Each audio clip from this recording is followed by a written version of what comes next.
Good Xavier student is prepared. So, This is why they're scared to do this shit, by the way, to do actual discussions with their representatives, because they get hard questions.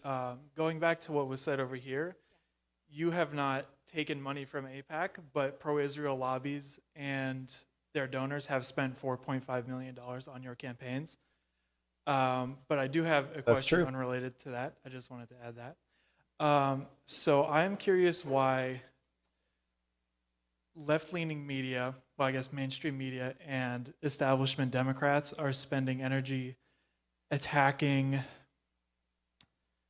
influencers like Hassan Piker, as has been in the news lately. Oh, I'm curious too, because that is a complete and total waste of time. Like, first of all, like, be more serious. There's more serious shit to talk about than fucking Hassan.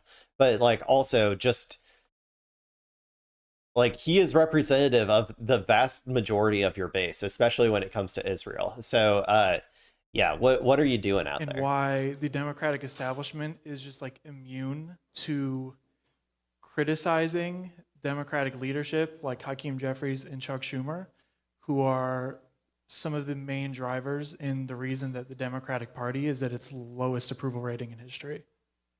Well, a couple of things. First, just to correct the record, I'm not sure what you're referring to on not AIPAC, but the Israel lobby. If you're equating Israel lobby to Jews, I got a problem with that.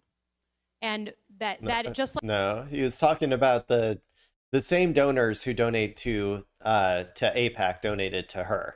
So whether they did it individually or through AIPAC is kind of irrelevant. It's the same MAGA right-wingers who are donating in both cases. It's like you wouldn't say, you know, the Iranian, that, you know, Iranians, whatever happens, the Iranian government does is what Iranian Americans believe. I think it's really important, especially now, to make a distinction between the Israeli government and the choices that they're making and the average Jew. Okay. Oh, okay. So she does want to make that distinction now. That's good. That's good. She should be making that distinction because, yeah, we have been trying to make that distinction here on the left for ages. We've been trying to say there's a difference between the Israeli state and the Jewish people since October 7th. We've been saying that every single day. We've been saying it's anti-Semitic to make that conflation.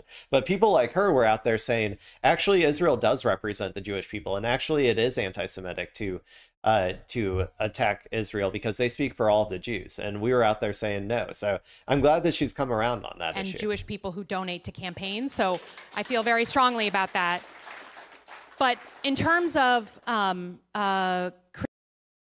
I don't know. She's still not winning me over though.